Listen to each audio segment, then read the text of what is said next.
Menjelang akhir dari perjalanan panjang sejarah umat manusia, akan datang sebuah ujian yang sangat besar. Sebuah fitnah yang dalam tradisi Islam kita kenal sebagai Al-Masih Ad-Dajjal. Sosok ini bukanlah sekadar tokoh dalam cerita-cerita akhir zaman, melainkan sebuah simbol ujian keimanan, kecerdasan moral, dan keteguhan hati kita semua ketika dihadapkan pada kebingungan terbesar antara mana yang benar dan mana yang salah. Sejak generasi paling awal umat manusia, para nabi telah memperingatkan tentang kedatangannya. Setiap umat, dari zaman ke zaman, menerima pesan yang sama.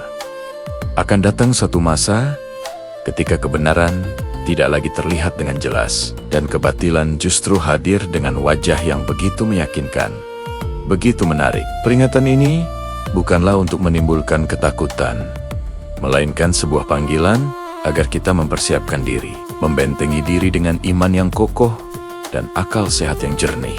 Dalam ajaran Islam, Dajjal digambarkan sebagai seorang manusia, bukan makhluk gaib atau jin. Ia hidup, berjalan, berbicara, dan berinteraksi seperti manusia pada umumnya. Namun, kemunculannya terjadi pada masa ketika dunia berada dalam kondisi yang sangat rapuh. Ketika keadilan terasa begitu jauh, nilai-nilai moral mulai memudar, dan banyak manusia merasa kehilangan arah serta harapan. Ciri-ciri fisiknya dijelaskan dalam hadis sebagai sebuah penanda, bukan untuk mencari sensasi. Disebutkan bahwa salah satu matanya tidak berfungsi dengan normal. Di dahinya juga terdapat sebuah tanda yang hanya dapat dipahami oleh orang-orang beriman. Penjelasan ini sebenarnya membawa pesan yang sangat penting, bahwa keimanan sejati tidak pernah bergantung pada penampilan luar seseorang, tetapi pada kejernihan hati dan kedalaman pemahaman. Pada awal kemunculannya, Dajjal tidak akan langsung membuat klaim-klaim yang besar.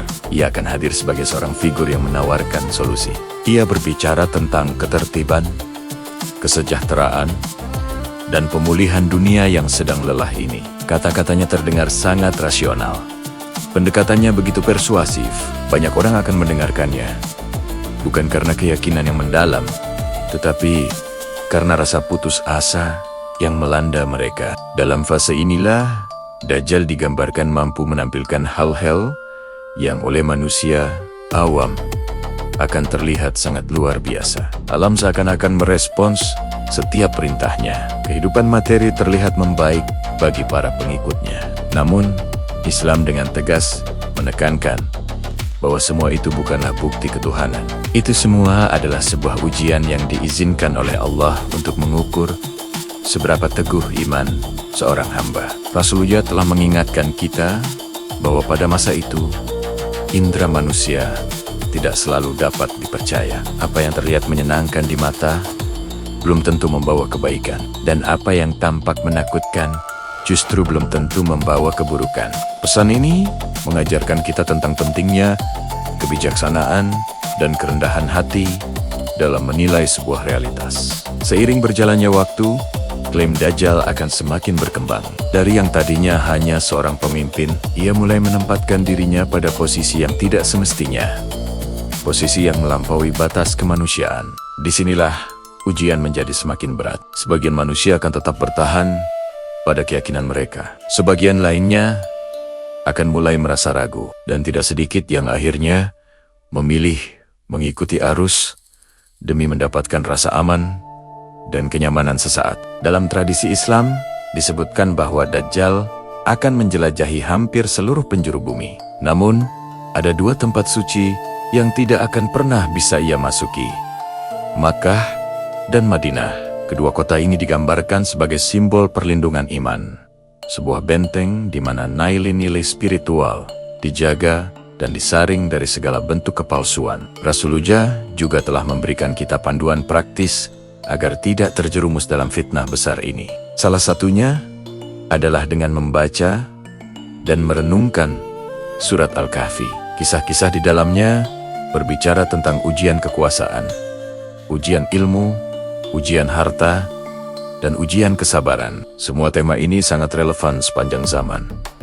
bukan hanya menjelang akhir dunia. Ketika ujian ini mencapai puncaknya, Islam mengajarkan bahwa Allah tidak akan pernah membiarkan kebenaran itu menghilang begitu saja. Pada masa itulah, Nabi Isa alaihissalam akan kembali turun ke bumi, bukan untuk membawa ajaran yang baru, tetapi untuk menegaskan kembali ajaran tauhid dan menegakkan keadilan. Kehadirannya menjadi penanda bahwa kebatilan, sekuat dan semeyakinkan apapun ia tampak, pada akhirnya memiliki batas. Akhir dari kisah Dajjal digambarkan bukanlah sebagai kemenangan melalui kekerasan, melainkan sebagai berakhirnya sebuah ujian besar.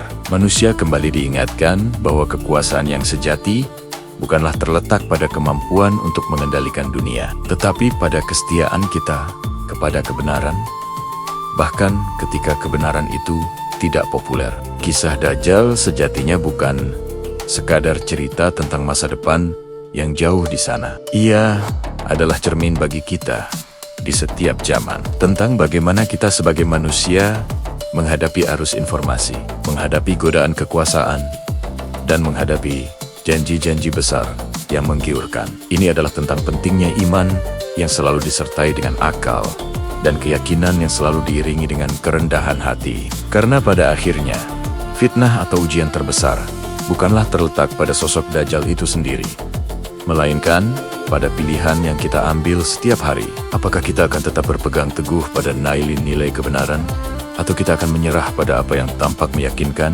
hanya di permukaan? Terima kasih sudah menyimak. Semoga kita semua senantiasa diberikan kekuatan dan petunjuk oleh Allah. Jangan lupa untuk subscribe dan bagikan video ini agar lebih banyak yang mendapatkan manfaatnya. Sampai jumpa di video berikutnya.